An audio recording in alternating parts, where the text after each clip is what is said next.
The Guerrilla House Podcast.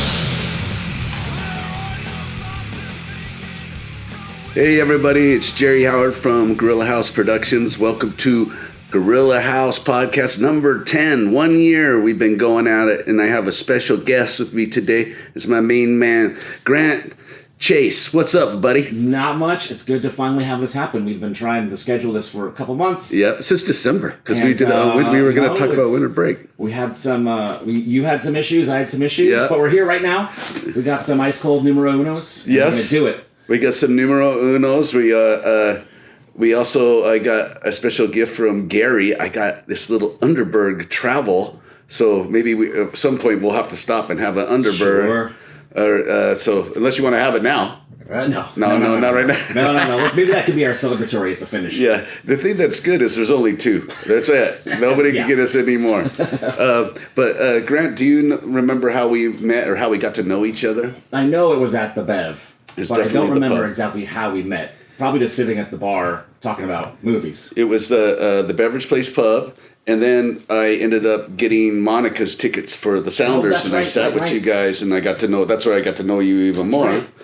And then one thing, when we were already becoming friends, and I went to see your brother's band. I didn't know he was your brother. I was friends with him separately. Yeah. I did not know. Darren, his brother's Darren Chase used to be in this fucking incredible band called Ancient Warlocks, and I saw you there, and I was like, "What the fuck?" Yeah, sadly they are no more. Oh man, A couple great albums, pick them up. They have 2 studio albums and a live album. It's all good. yeah, if you could pick up those albums too, they're not easy to come by, and they're super good if you like stoner heavy. God, I think if you don't mind digital, you Digital. can get the downloads on Bandcamp. But I'm guessing vinyl, hard copy is going to be hard to get by. I found one at Easy Street. It was a live record, and I couldn't believe it. I don't even think they knew what they had because it was like $25, which I would assumed it would have been more just because there's so few. Yeah. And they had a good following. Oh yeah, they always got a decent crowd whenever they were playing. I never went to an empty room with Ancient Warlocks, not even close. But our focus today, after many talks at the pub, because I see Grant every Friday after work, we all go to the Converge on the pub and always talk films. And Grant and I Grant came up with this topic. You want to talk about it? Yeah, I think we were talking about probably Prometheus, and that kind of led to this larger conversation about prequels in general, and this kind of how they exist, why they're usually not that great. But when they are great, as we'll talk about, they're really, really good if you know what you're doing. But it's just kind of this whole thing that, it's kind of an odd thing about movies and books too, but mostly we're focusing on movies. Films, but, yes. Because I think now we're getting into it. First off, in another medium like a book or something, I think it's easier to get away with. You can jump around a little bit easier. Yeah. And but movies is tricky.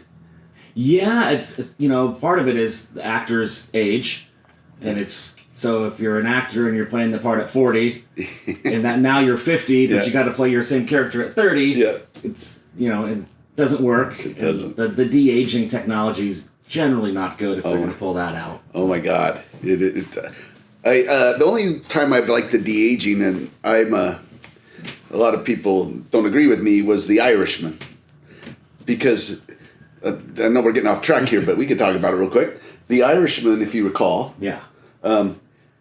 You know how when you remember something, sometimes the Irishman's being told by a guy old, he's in the nursing home, he's reflecting on his life. But when you think of yourself 30 years ago, or dream about yourself, I look the same way I do now. Right. So my face starts to get blurred, and it's Martin Scorsese, so I'm starting to think, well, he's doing this on purpose. Could be. That's just was my theory, but that's neither here nor there. Yeah. All right, so let's get back to the prequel. What is a prequel? Because I saw a lot of definitions of it, but So that's a good question. So we should define our terms. Yes. So it's a movie that comes out after an earlier movie, but it is set before yes, that movie. And I guess the question becomes things like, does it have to be the same storyline, or does it have to be the same character set before? So I think we should define those terms. I think the only thing we really need to concentrate when I look at a prequel is that the second one or the third one, whatever the entry is, it comes before the source material. Yeah. But the source material is already written. Like, for example, I saw a lot of lists where I know we're concentrating on movies, but it didn't make sense to me. The Hobbit. The Hobbit is not a prequel. That is a source material for the books. Right. So I don't consider that a prequel. So I think no, because the books came out Hobbit first, and then Lord of the Rings, and then the movies just happened to go reverse. Yeah, they reversed it. So I don't consider that a prequel. So I think it should be just like the source material like lays the foundation. Boom. Okay. If it happens before that, then it's a prequel. So now here's some ones I thought of today. Okay. That I think you could make an argument either way. Back to the Future 3. Oh yeah. Well, they're jumping around in time, so that's that was it. Does time travel count? I don't think. I think time travel is its own thing. No prequel. Because then you could also say the original Planet of the Apes 3, 4, or 5. Because I would say Part 3 is a time travel movie, but 4 and 5 are prequels. Yes. That would. And another thing about the Planet of the Apes, we're not counting the newer ones. We know they're prequels in a sense, but they're more reboots. Reboot. So, that's a tricky one. Time travel, I would say that fucking makes it too crazy. And then the other one is that I thought about is Temple of Doom. Temple of Doom. Is it set before Raiders? Yes. But it's a different storyline. Prequel. Yeah. Okay. And we'll talk about it in our. We can come back and talk about that because we're going to actually get into stuff about like different timeline. Okay. So what we're doing here is Grant came up with 3 categories. We had to come up with a prequel we love, a prequel that was so-so, and a prequel we do not like. All right? So should we go... What order do you want to go? Let's do the one we like first. The one we like. Hey, you go first. Okay. So I chose one because I was thinking about this, and I chose one just to maybe the audience hasn't seen this one. But as a kid growing up, watching my after-school cartoons, I loved Transformers. And maybe 2023, 24, I can't remember the year, but there was an animated film called Transformers 1. Oh, shit. Which is the prequel. It's the backstory about how the Decepticons and the Autobots came to be, how Optimus Prime became to be Optimus Prime and kind of the leader, and how Megatron kind of became the bad guy. Okay. And it's, as a kid growing up watching Transformers, it kind of captured that spirit of the original cartoons, but it's definitely a little bit more on the serious side, definitely better animation, and for a film franchise or the Transformers where the backstory is already so convoluted, who cares if you throw more backstory at it? But I liked it quite a bit, so I do recommend it. Is it an American film? Yeah. Okay. Chris Hemsworth is Optimus Prime. I can't remember who played Megatron, but a good Scarlett Johansson's got a role. Peel? Not Peel. Yeah. Peel from Key and Peele. Key. Key, all right. He's in there. Awesome. So it's definitely worth a look. Is it streaming? I saw it streaming. Okay. I can't remember what service, but I saw it streaming. Awesome. I have never seen that. I didn't even know that it came out, but that's got a fucking hell of a cast, man. Yeah, I liked it quite a bit. I was surprised how much I liked it. So did it change your thoughts on any of the movies, or did it make anything? Was there aha moments? Well, I think the thing of the live action movies, they're just so all over the place, and they don't make any sense. And they have that Michael Bay action where you can't really tell which direction. It's just the camera's moving around, and you can't tell what's going on. It's not really grounded, and it's grounded, and you can follow the action, and the story is it's science fiction, robots, robot planet, so it doesn't make any sense. But they made it make as much sense as they possibly could. Awesome. I'll take a look at it if I'll look out for it on streaming. So I went through some of my collection on one I liked, and I actually watched quite a bit of my collection for these prequels. Funny, I don't have a lot of prequels in all these movies. I only have a few.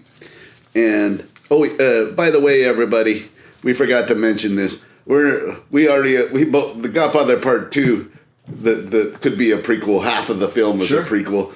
We're not even counting that because that's on its own planet over kind of here. A prequel / sequel / whatever. So that one is like that. We're just putting that over there because everybody's talked about Godfather Part 2. It's a brilliant movie.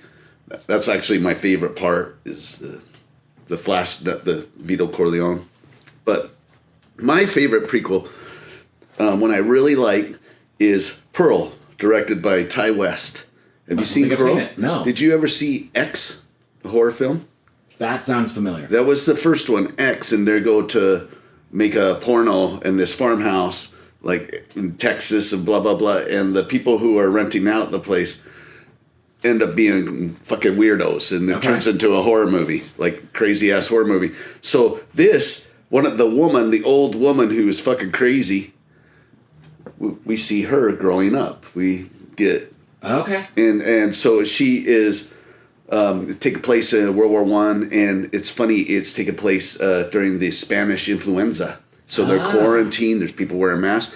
This was also made during COVID. They made X, and I'd read something that they were kind of stuck in New Zealand, and so they just started writing the movie. And interesting. So it's really good.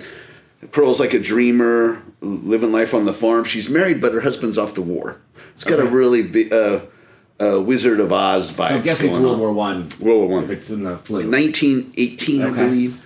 It's where the Great it's just getting my notes right here. 1918. Okay. And Pearl's a bit psychotic. You see her being cruel to animals, and but she's also, it's this crazy movie. She's a woman who's trapped. And she's living with her husband's parents. She's a dreamer, and she gets a shot at the singing contest, right? And it's a big dance competition. It's her big ticket out of the area, right? And the things go fucking haywire, man. She meets a projectionist. He's a kind of a creep. Wants her to go into porn. And you're just seeing all this stuff that's making sense. What I'm trying, my long-winded point is why I love this prequel is it's actually making the other film much better. X. Okay. I'm starting to before, and X works on its own with this woman who's just this crazy psychotic person. I don't need her backstory really, just like they're in danger. And this is also a slippery slope with prequels, is giving away too much. But we're seeing they're just showing this monster being born inside this woman. I think that's one of the general problems with prequels is oftentimes they want to give us the backstory that we don't need. Right. The backstory we made up in our head is enough. Right. And if the original movie was good enough, they tell you all you need to know. And so a lot of times these filmmakers, they go back, I need to fill in all these gaps. Right. And it kind of ruins the mystery. Right, and I'm happy that they chose a different character to give a backstory to. It really did just change the movie. Like, I don't know, it strengthened both of them. It's a really dark movie, and the lead is Maya Goth. Do you know Maya? Yes, she was in the recent Frankenstein movie. Yes, she is incredible in this, and she carries the film. And this movie is just... Also, something I like about the prequel, while it's a horror movie, it's kind of a drama as well. So, unlike X, which is straight horror, it blends drama, a genre a little bit. And I kind of like that. It kind of makes it different. So, it's not trying to regurgitate the same story. It's really good. But her performance was easily one of my favorite of this decade. Easily. And I looked at the people who were nominated for Best Actress. Can I just go over these? Go on. Jessica Chastain. Is that how you say her name? I think so. The Eyes of Tammy Faye. I have not seen that movie. Olivia Colman is somebody I really like. And The Lost Daughter. I don't even know that Never seen fucking. Kristen Stewart is another actor I really like in Spencer. A terrible name like for Spencer a movie. for Hire? Spencer. Nicole Kidman, another one. Being the Ricardos. Oh, she played Lucille Ball. Lucille Ball. I have not seen that. That sounds pretty good. And Penelope Cruz in. God, I can't even read my own writing. Parallel Mothers. It looks like. Never heard. I don't know, most of man. those. Mia Goth. They had to be pretty goddamn good. If Who do you know who won? I can't remember. I didn't even look it Doesn't up, matter. man. I was just like, who? I know who didn't win was the Goth. Is she should have been there, at least nominated. Maybe these are all. I got to see these movies before. But sometimes horror gets a bad rap. I mean, she's fucking good in it, man. This movie's got an insane ending, and another reason why I like it, and I like it as a prequel, is it does zero fan service. Zero. Yes. It does not give a fuck. It does not try to, oh, you like that one? Well, this is going to be more of the same. They say, fuck you. This is some other bonkers shit. Yeah, and that's... it could stay on. I'm sorry, I didn't mean to interrupt you. It could stand on its own. That's the other thing about prequels. It's to be too much fan service. Yes. Like Alien Romulus, when the one guy says, "Get away from her, you bitch." Yeah, Like, we heard that before. Yeah, why we delivered by a better actor in a better movie. Yeah. You don't need to do it again 30 years later or whatever. That's right. It's a cheap gag. yeah. Oh, and then there's speaking of Alien Romulus, like the final scene is our heroine in her underwear. Like, we've seen that before in a better movie. Yeah. Many years before. You don't need to do it again. Come up with a different ending. Make your own movie. Yeah. That's like, you can watch X or you could watch Pearl and not even know about each one, and you would enjoy them both. What if you watched Pearl first, knowing that they were made the other direction? It would be totally fine. All right. It would be totally fine. There's a third one called Maxine that's quite good too. Okay, that's like 2 X's or 3 X's? Yes. I've heard of that one. And that one's more of a direct sequel to X. Okay. That's like the one character's continuation. She's a porno actress. Okay. And hence the triple X. yeah, That's right. and the Pearl is like, nothing to do with her. She's not even in it. It's just about the crazy lady. Okay. So it's cool. It stands on its own. 2 different movies in the same universe with a connection, many random connection because they go to film a porno. There you go. So that's good. So we got Pearl from Me, Transformers. What was it called? Transformers 1. Transformers 1. Spelled out. Oh, damn, that's not the number. That's a cool title. Yeah. So now let's hear about your so-so one. So I'm going to lump 3 together. Okay. And I'm going to say it's the Star Wars prequels. Okay. Oh, man. And so for me, I think you and I were going to agree that like those episodes 4, 5, and 6 were like formative movies. We were the perfect age to see those movies. Absolutely. We experienced it. So the thing about the original trilogy is it's your classic hero's journey. Mm-hmm. Young person kind of living an isolated life is thrust into this greater universe that maybe they didn't know about. There's an old sage who kind of leads them along the way, dies halfway through. I mean, we've seen it in Lord of the Rings. We see it in Harry Potter. Right. We see it all the time. Right. The monomyth. Yeah, Star Wars even throws in the whole, can I grow up to be different than my father? Mm-hmm. Am I destined to be evil like him? And can I redeem him? Right. And it's like all these father-son tropes are in there as well. And I remember sitting in the theater for Phantom Menace. I watched it on opening day, 12:30 in the morning. So me and some coworkers decided we were just going to do this, drink a lot of coffee, and stay up late and watch this. And I remember the opening crawl comes on, and it's talking about fucking trade embargoes and blockades. And like this is not the Star Wars that I remember. And then it's just convoluted. It doesn't make sense half the time. I was going to say something else. I just forgot. It'll come back to me. And it's just, that was it. Because again, watching episodes 4, 5, and 6 over and over and over again as a kid, when Obi-Wan would mention the Clone Wars, when he'd mentioned young Anakin, I started picturing in my head what that would have been like. And it wasn't what I saw on the screen. And I'm not going to fault George Lucas because it's his baby. Yeah, he can do what he wants with it. But it was not what I was looking for. Right. And so they're fun movies. They're definitely in general better than the sequel trilogy, but I wanted so much more than what I got. I feel the same with the story in my head. I think Phantom Menace is fucking train wreck, and it almost reminds me. I've owned Star Wars almanacs, and you open them up, and it takes you to this place and this place. It feels like that movie would have been better just doing that. Yeah. Okay, this is. I think part of it is that poor kid, that poor actor who we don't need to go into his story that what happened to him, but I think you did not need to make a whole movie featuring him as a kid. Nope. You start where he's a teenager, and then maybe show some flashbacks to him being a kid and like leaving Tatooine and his mom and pod racing. But you don't need to do a whole 2-hour movie with this person who's never acted as your number 3 lead. You don't even need him in the movie. Okay, one, you talked about it being too convoluted. You're correct. And all the trade embargo and the political intrigue, and it switches genre a little bit. That switches from what Star Wars was. Yeah. That would have worked fine, but it had to be good. It had to be crafted tight. It was not. It was sloppy.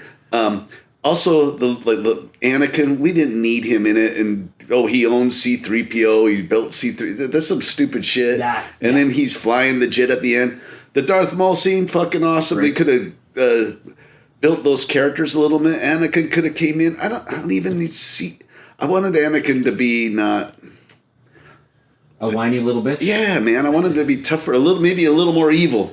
Yeah. Not like he's like this just little, like, goddamn leave it to Beaver dude, you know? Yeah. And I think, especially episode 4, when you see the making of, it's made of a very low budget. They're kind of compromising, doing what works. And he had people who were willing to say, hey, George, no, you can't do that, you can't do that, you can't do that. Right.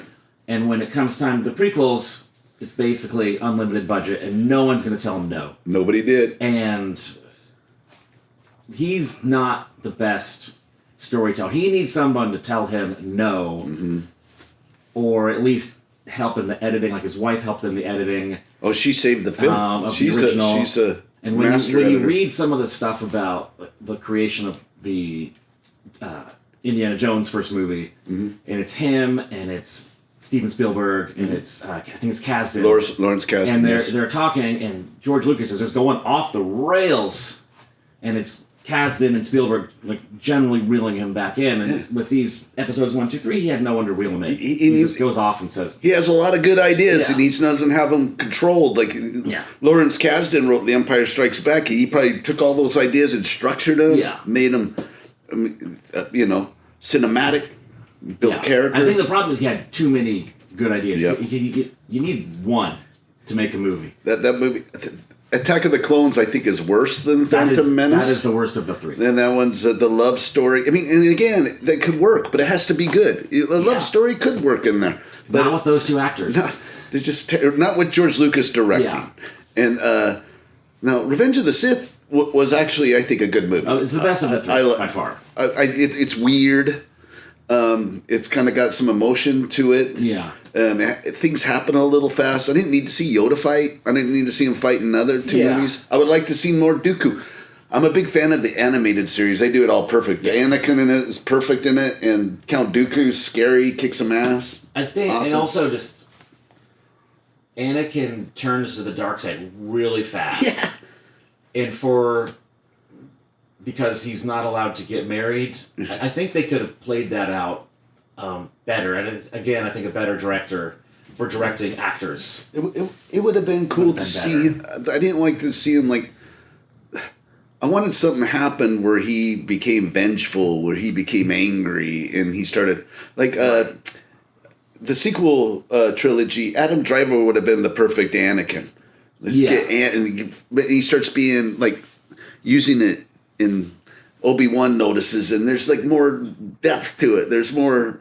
We're losing Anakin, and not like I just snapped and I'm on the dark team now. Yeah, and that I think kind of along the same lines is just that the Sith Emperor Palpatine is like there's 10,000 good guys and one him, and he's able to fool them all. Yeah, they're all None morons. of them even get a hint that there's this plot until it's too late, and it's Well, that didn't make sense until Donald Trump became president. Now it's like, oh God, that can't happen. Big old, we're all stupid. Everybody's dumb. I'm just gonna make a joke, but it's kind of relevant. I am agreement. The Star Wars. I see the good movie in them. I like them because I like being in the Star Wars world. They're not great. Yeah, did you ever see the Red Letter Media clips? They do. There's this one guy, I can't remember his name, but he does a compare of Episode 4, like the final scene of Episode 4. You're following one plot line. Right. Is dropping the torpedo down the shaft. Right. And at the final sequence of Phantom Menace, you're following 4 separate storylines. And it's just, you're trying to keep track. And again, I know a lot of people our age don't like to talk about this. These are movies for kids. Mm-hmm. Whether you want to agree with that or not, these are movies for kids. And I saw Empire Strikes Back when I was 5. And I could follow it. Yeah. I would imagine a 5-year-old kid is going to get lost in Phantom Menace. Yeah. A lot of my students just love those movies. They say I'm crazy. They go, what do you mean? They're the best ones. Those old ones are boring. I'm like, you little shit. What are you talking about? You don't know. Go over there and think about what you just said.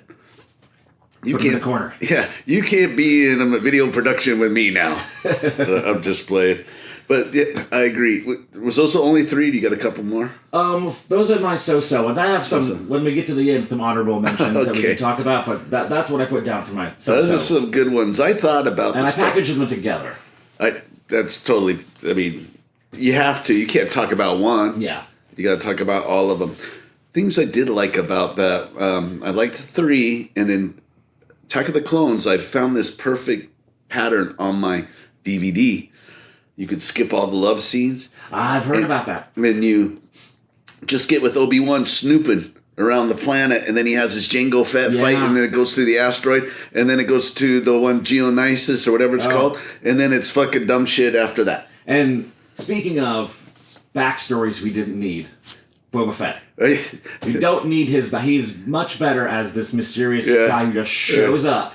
That was some fan service. As a bounty hunter. We don't need to know about his dad, and honestly, making all the stormtroopers, not stormtroopers, but all the army clones of him, it's just bad writing. It's just, I don't know, man.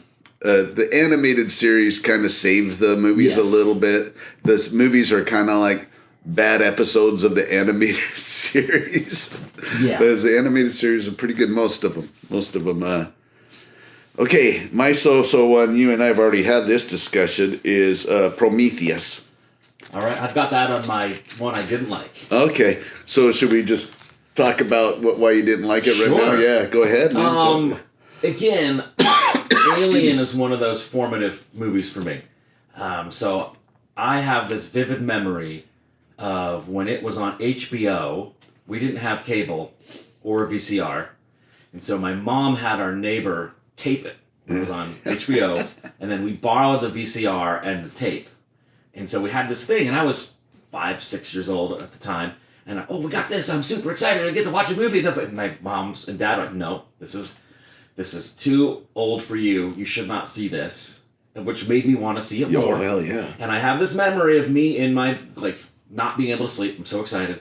Crawling, doing the army man crawl down the hallway and, peeking my head around the corner right at chestburster scene. And it's just oh my God. And it is one of my, I would say, top 5 movies all time.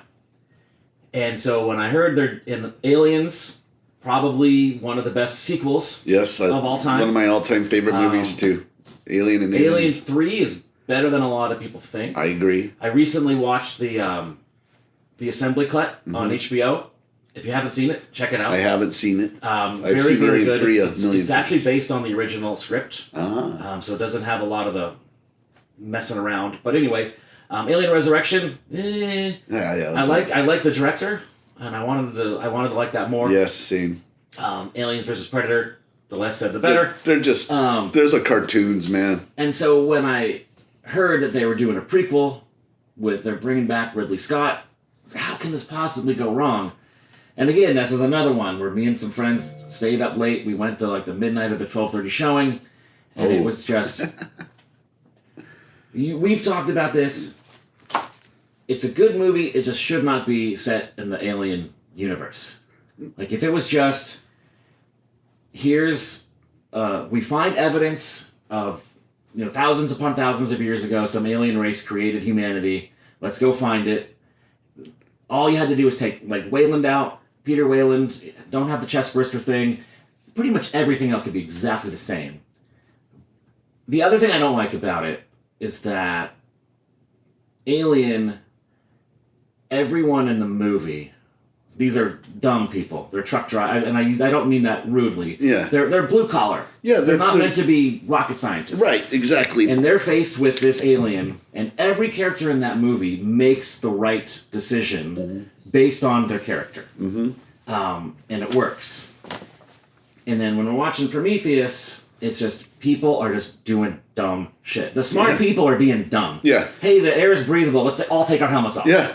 Here's this alien I've never seen before. Let me get my face right up into it. Instead of like, hey, you know what? With the stick. I know it looks cute, but back up a little bit. Because there's plenty of animals on Earth that are cute that'll fuck you up.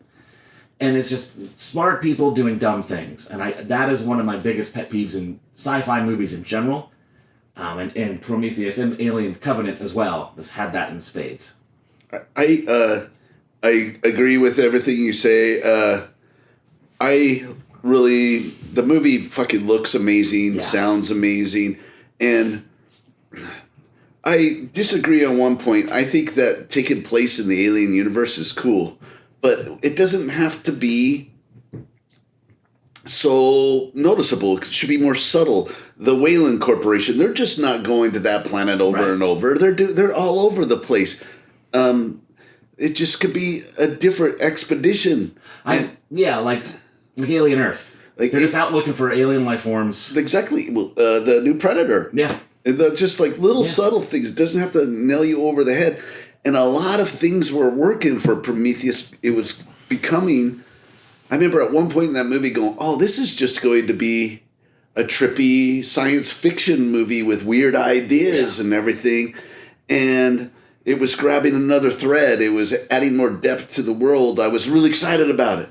But then, unlike Pearl, fan service. We have to have the alien. We got to get the guys with their helmets off so we can have them get their face. Androids. Yeah, yes. And I like the cast. The cast was amazing, and it's just I like that and Alien Covenant, similar to the Star Wars prequels, because the movies mean so much to me. I like being in the world and whatnot, but man, it's just a disappointment. Yeah, let down. And I think it's one of those things because Ridley Scott's got a pretty good track record. Yeah, he's great. Until recently. Yeah. Some of his most recent movies, maybe not. I maybe it would have been better if he would have done what he did for Blade Runner 2049, is be involved behind the scenes, but let another younger director take the helm. Yeah. It might have worked a little better. I've liked some of the newer stuff. I like him. He's made so many movies that there's like sometimes it's every other one that I like. I have in my notes a bunch of stuff that you talked about people being stupid. Hey, don't touch that. I'm going to touch that. Breaking protocol. Yes. I don't know, man.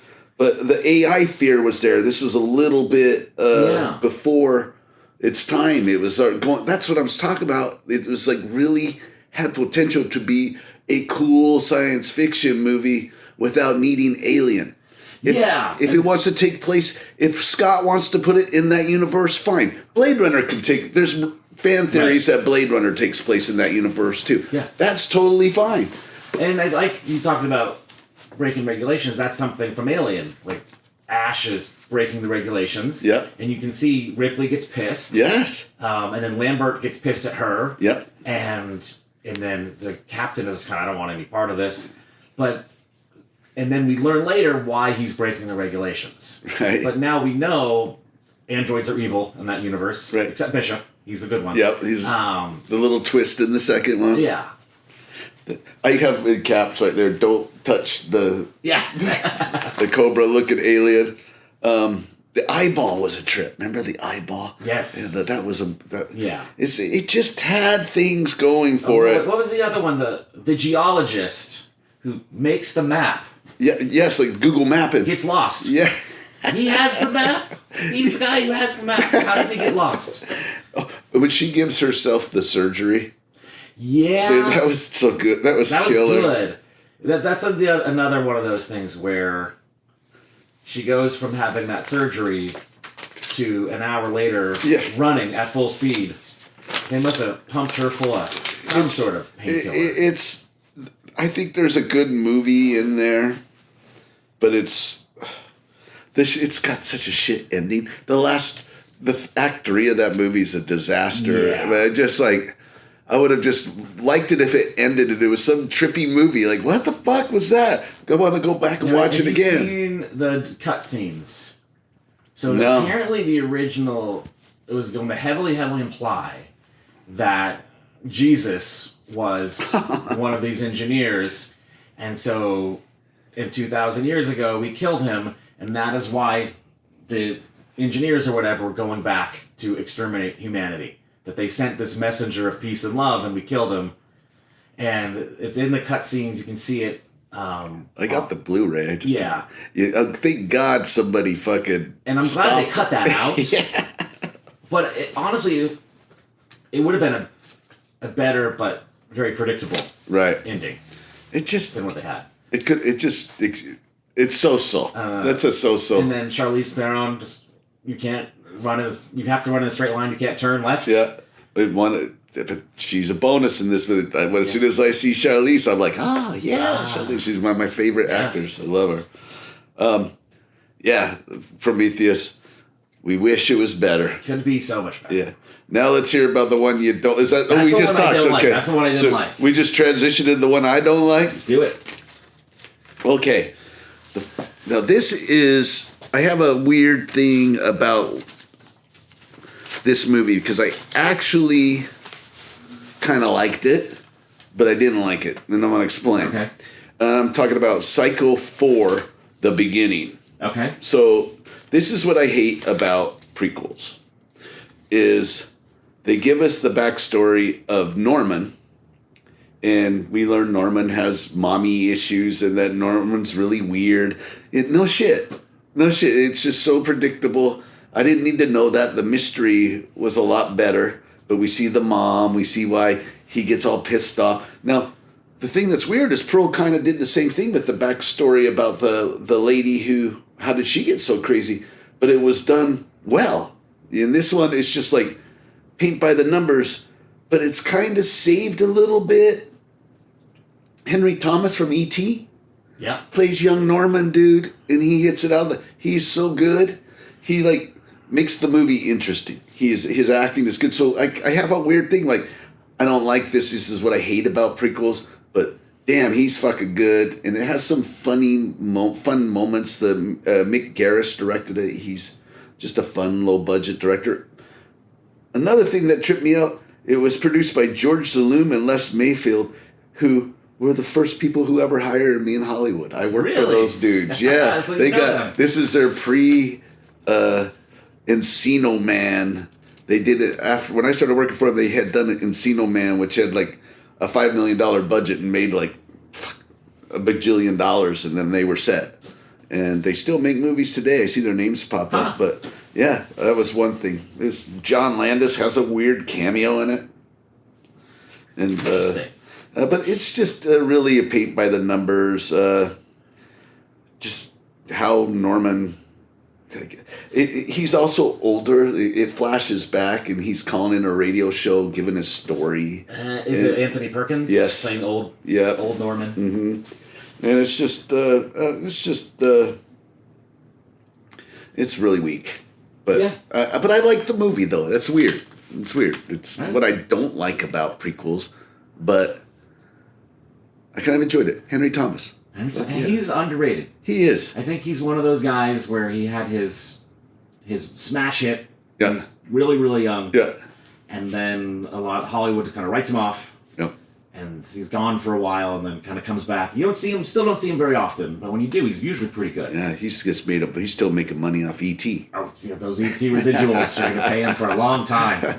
Hey, all right, we got through our list. Now we're going to do our top 3, but we're going to take a moment after these messages. So, hey, talk to you later. We'll see you in a minute. Hi, I'm Carl Williamson, better known as the Numero Uno Mate. You know, when I'm having a tough morning and need to bring my A game, I crack open a cold bottle of Numero Uno. It's light, refreshing, and helps clean up the cobwebs, so I can be my best while at work. So the next time you're feeling a bit rough in the AM hours, remember, Numero Uno. It's a breakfast treat. Okay, yeah, we're back now. We had to refill our beer, and we are going. Grant still had some honorable mentions. Yeah, I got some honorable mentions that are not in my top 3. All right. And so I talked about one way back in the beginning. I guess technically 3, but one's not. The original Planet of the Apes, 3, 4, and 5. Okay. 3 is kind of their comedy movie. Yes, I got those over But that's the time travel one. Yes. But 4 and 5, well, they're not good movies. I do think they do a decent job telling the story, even with 3 in there as well, about how apes would rise to overthrow the world. They don't get into the, I don't think they do, the illness that wipes out most of humanity. But I do think that they handled we've got this super intelligent ape from the future. Mm-hmm. They have a baby, and then it goes and leads to Ape Uprising, and also, by the way, Ape Uprising, great Slough-Feg album, by the way. So that's one honorable mention. And the other one is, I did not remember this was a prequel until I was just poking around on the internet to do some research. The Good, the Bad, and the Ugly. Oh, yeah, is a prequel for the other 2. Yep.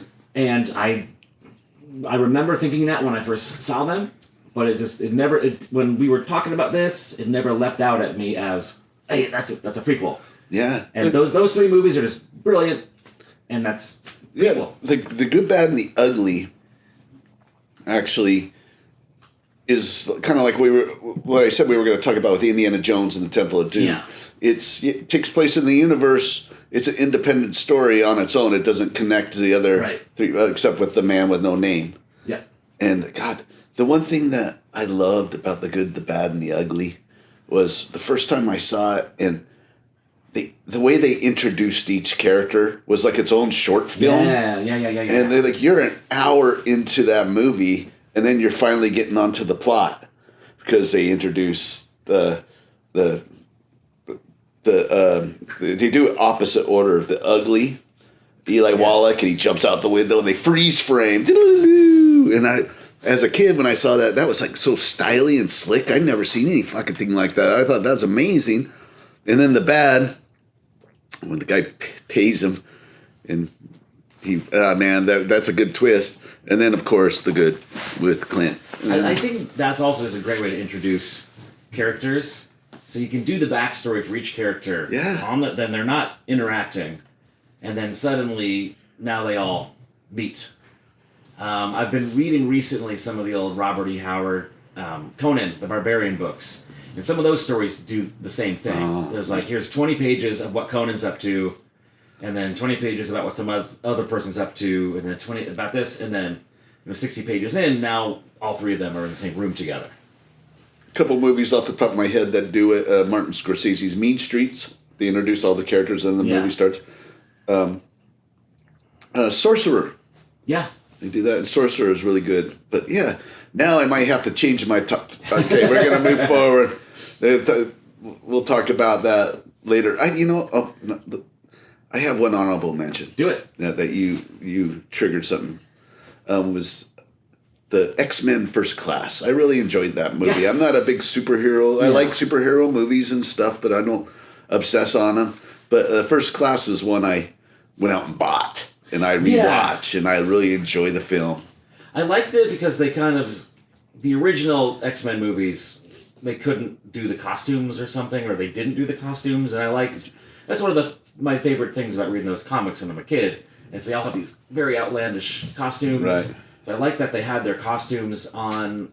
I thought the origins of Magneto, kind of how he kind of went, being gray, kind of turned. He's always been the gray character, but how he kind of turned against Charles. Yeah. I like that quite a bit. I like the X-Men too. Like the original trilogy got screwed up because the third one. It was reliant upon that third film, and it just didn't work. The second one was really good. But both of the first, they were both great, and they really, in First Class, they gave you more empathy for Magneto. Like, these guys aren't. I see both their ways. Like, they're doing it right.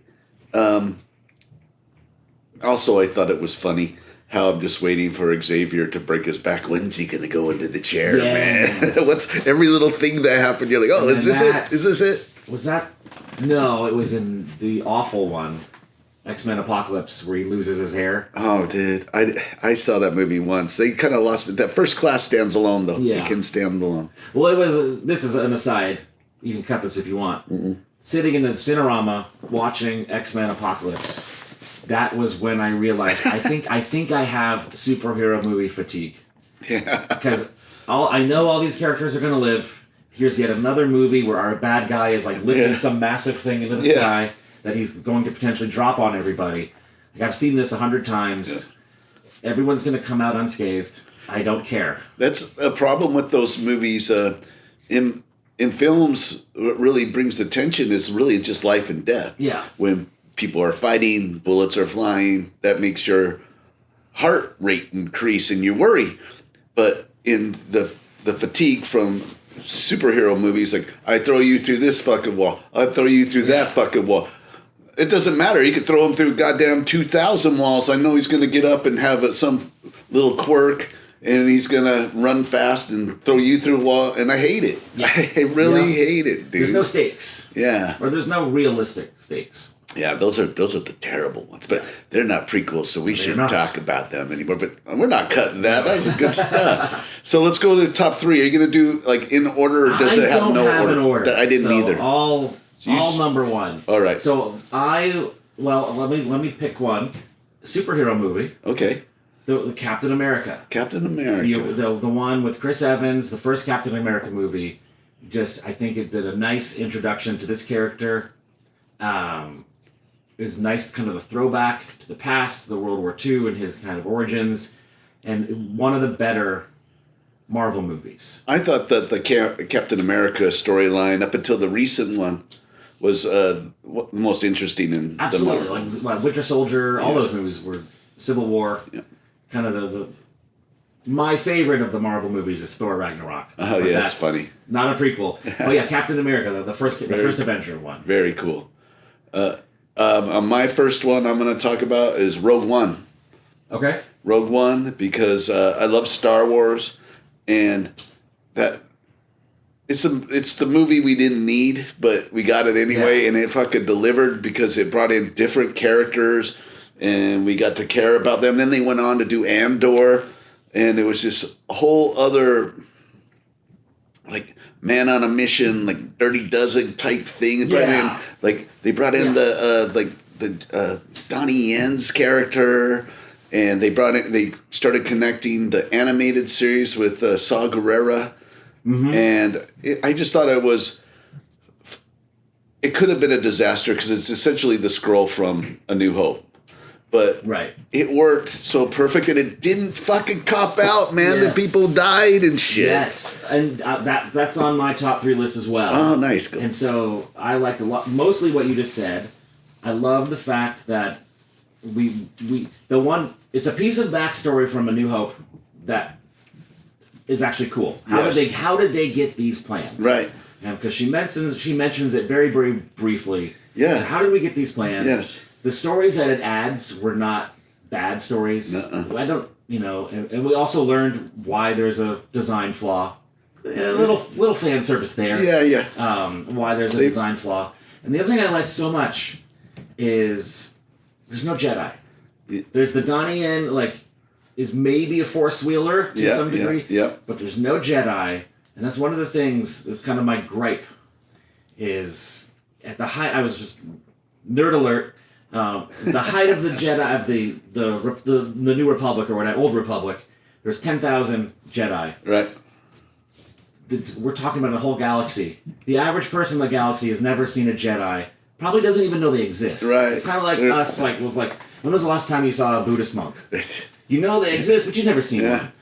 But when you watch, especially the prequels, there's Jedi everywhere. Like every other person is a Jedi. And I love the fact that we're now in a world in Rogue One where maybe they aren't real.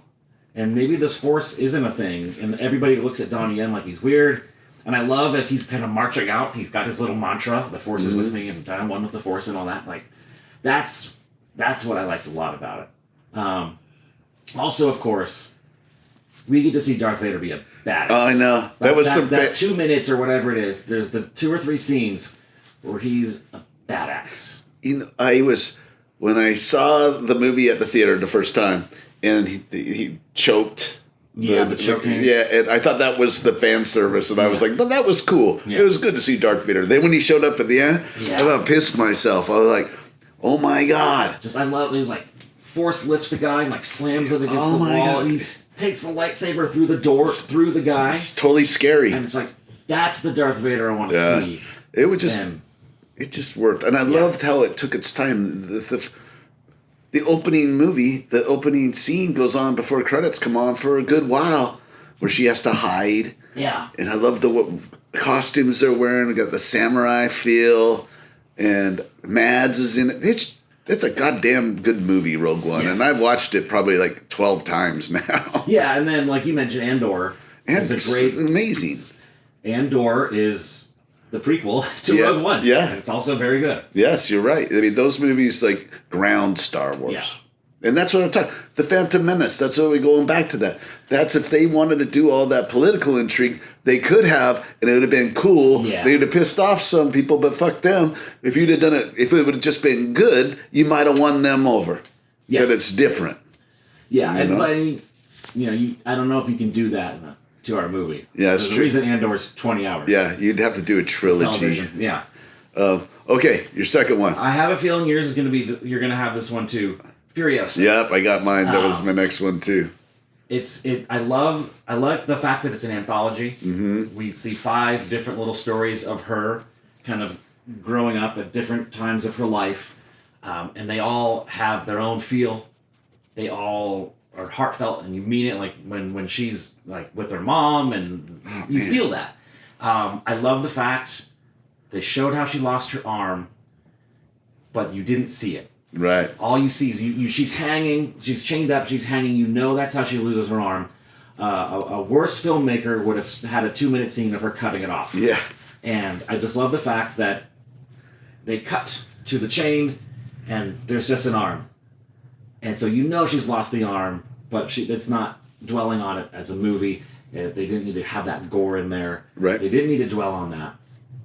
And then it kind of shows her, okay, now that I've only got one arm, how do I do my job? And she's got her little prosthetics that she has, and it's just, it works really, really well. I love also the fact that during the closing credits or the end, you kind of show kind of the couple years between there and Fury Road, and it kind of ends with her loading the girls into the truck. Yes. And then, because you close your eyes, you open up, and then Fury Roads happens 30 seconds later. I love Furiosa. The Yeah. more I watch it, the more I like it. I've watched it like 4 times since it came out. Yeah. It's George Miller is just a fantastic filmmaker. He's like absolutely. I love the chapters. I love that. You learn Furiosa's why. Why is she doing that? Why is she helping these? She's been through so much. You get her journey. She has to pose as a boy. It's the abuse on the girls from this fucking evil regime. Yeah. And I like Miller. I liked how it wasn't Fury Road. It didn't have to be so much action because you can't do that over and over again. It desensitizes you. I like they had more gunplay. Yes. And Chris Helmsworth. If I had not been told that was him, it would have taken me a while to figure out that that's Chris Hemsworth. Because the prosthetics and the nose and the accent, so good. Always weird, like, in that world, villains, and he held his own. And how did that motherfucker not get an Oscar nomination or something like that? He was a goddamn chameleon. Yes. He was amazing. The one thing I could have done without was the romance with the Mad Max clone dude. Right. They could have just, if he just wasn't dressed up looking like Max Rockatansky from the first movie, I think I would have appreciated it a little more. But yeah, that would be my one criticism, is that didn't play well with me. My one criticism was when they showed Max watching from afar. I was like, why? I mean, this is going to be a big aside, but we've talked about this at the pub, is that one of the things that George Miller has talked about is that these are folk tales. Yes. And so you can imagine different people telling the same story. The stories are going to diverge. Yeah.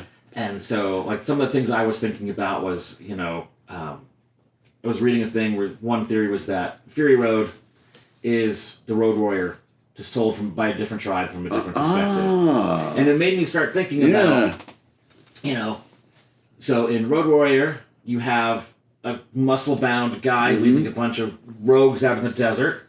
In Furiosa, you've got a muscle-bound guy leading a bunch of rogues out in the desert. In Road Warrior, they take over the refinery.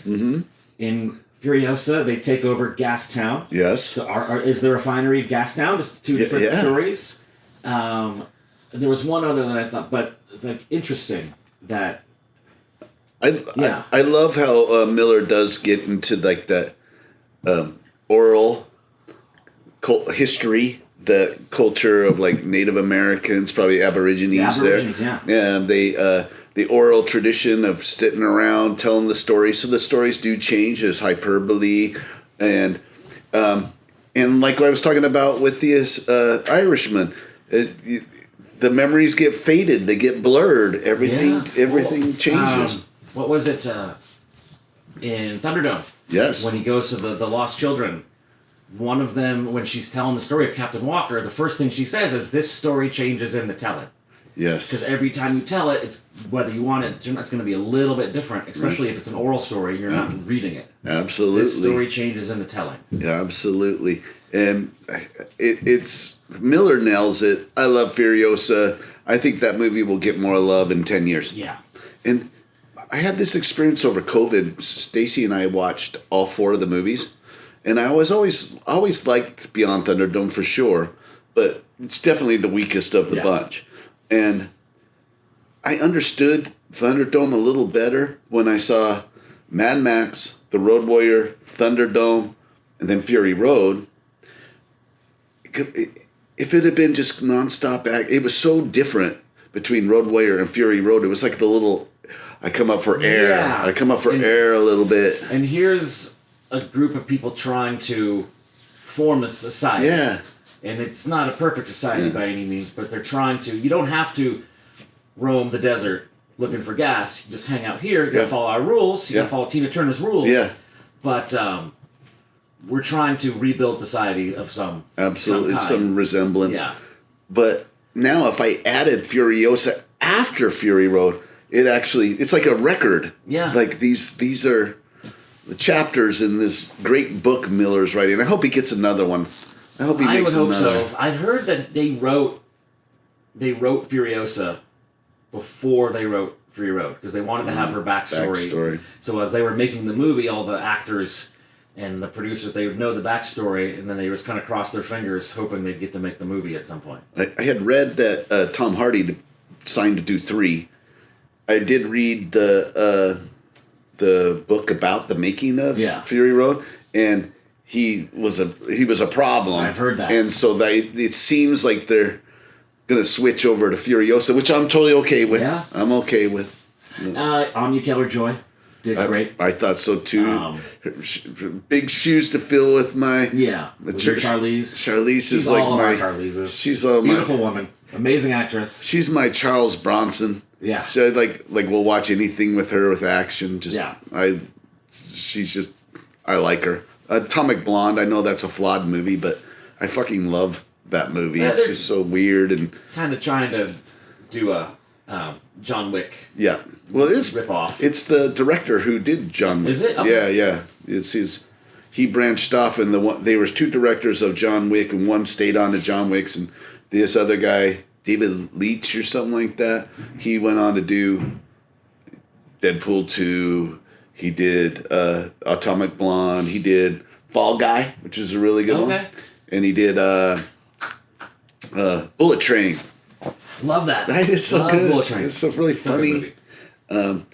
Okay, What's yours? What's your third? My third one Yeah. now. What did I was gonna say something else, but we've talked about him. It could be The Good, Bad, and the Ugly, but it was Pearl. So we've Pearl. already talked about Yeah. it. What's your third one? Oh, I've already done my 3. I had Furiosa, Rogue One, and Captain America. Oh, Captain America. So yeah, I already talked about Pearl. We already talked about The Good, Bad, the Ugly. Yeah. I'll call that a tie for third. Do you have any other ones you might want to like throw in 4 or 5? I one thing I've learned through our research of prequels, this has been an amazing wormhole, is there's not a lot of good ones. No. I liked like a lot of these. I think Alien Romulus, if you take the fan service out, it was okay. If we're going to branch into TV, other than the last 2 minutes, I thought Alien Earth was all right. And like we talked about, I like the idea that it starts with just, hey, we're a ship going out looking for alien life. And oh, by the way, happen to find these eggs. But to that, again, Andor, Yeah, for TV. So we can't go into the TV world because that's a whole different whole other show. podcast. If I was going to throw one in there that I like, I would say Ginger Snaps. Did you ever see those movies? It's a Canadian werewolf movies. They did one, then they did the sequel, then they did a prequel where they brought the actors all back together, but they weren't playing the same people. They were playing different people, but it was a werewolf movie. Took place in like 18th century frontier of Canada. It's pretty fucking entertaining. I'm a sucker for werewolf movies. Okay. But werewolf. There's a great book called "Those on the Other Side of the River." Okay. Highly recommend it. Okay, I have to write that down. But when we sign off, we've been rolling for a while here, man. We did prequels. We learned a lot about prequels. Yes. Don't do it. Yeah. In general, don't do it. Think real hard if you want to make prequels. Yeah.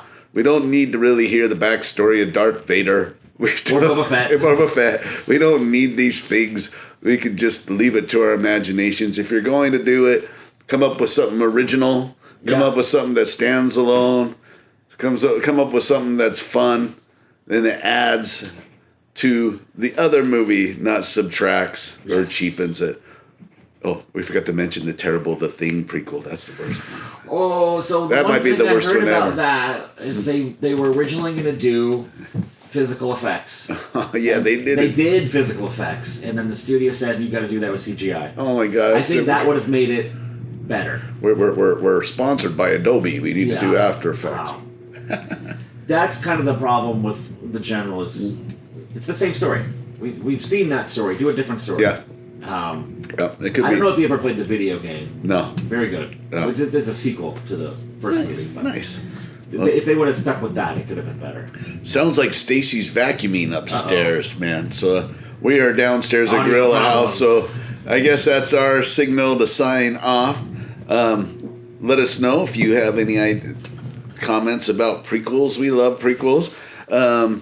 We're going to have an Underberg here right when we sign off. We could do it on air or off. Let's do it on air. Okay, So the Underberg, the folks who maybe never had one need to hear the expressions. I just got this new thing from Guerrilla from the pub. It's like an Underberg carrier, if you could believe that. It carries 2 Underberg for you and your bud. And now I just Underberg. Our pub we hang out with. We're probably known as like, even though we're all friendly, as the most unfriendly because we all have Underberg face, which is like if you have an Underberg, you'll understand Underberg face. Yes. But they're real fun to drink with your friends. It's true. And it really is a They smell community terrible, building they taste terrible. Yeah, it's not awesome, but so awesome. Yeah. It's kind of like Psycho 4. Yes, indeed. Cheers. Thank you, Chase.